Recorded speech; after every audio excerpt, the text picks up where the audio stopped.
Everybody, it's Mr. D at In the Middle with Mr. D1 at blogspot.com with teaching tips for Lesson 5, Day 3 of Level 2 of SQ Middle School Sightseeing Program for Beginners. Today, when my kids walk in, they're going to take the written warm-up and they're going to pick it up off of a chair, so they have each a copy. It has keyboards on it, so they can all have individual keyboards and they can work from that. And they're going to be finding half steps and whole steps on it.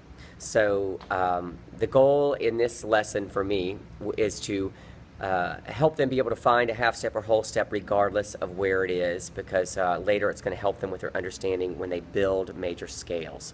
So they're going to have to work with black notes a little bit in this example. I'm not mentioning sharps or flats or any of those things yet. Just one step at a time is what we always do. So then on the rhythmic exercise, it's in 3/4 again, and they're going to have eighth rests on beat 1. And that is the purpose. The purpose is for them to feel the eighth rest the way they did when they learned 3/4 in the original series when they had ta on there. I always tried to put a strong, usually a strong quarter note on there in the early days of the training, and then I would get more adventurous. And now with 3/4 with the rest, I want them to just learn to feel that eighth rest followed by an eighth note. That's the goal. So emphasize that. And then on the sightseeing example, I've put it in the key of G flat on purpose so they see all those flats, and then during their work, which will be normal sightseeing work, I'm going to constantly relate it back to the flats.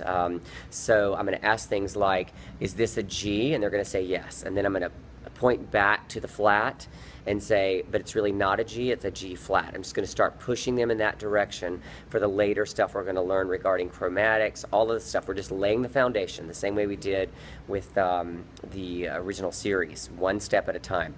Now in there you'll see the sequence. I have other things involved in the sequence. The sequence includes, singing the major minor chromatic scale, then followed by the major triad, Re, Fa, La, Tool. Please add that into your daily ritual.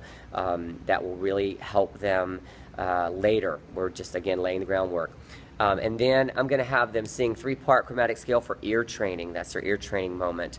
I did that yesterday as well, but you want to add these little things in, helping them learn to hear in 3 parts, these SAB voices. We want to keep building those skills of ear training with that chromatic scale. All right, I hope that helps you. Have a great day.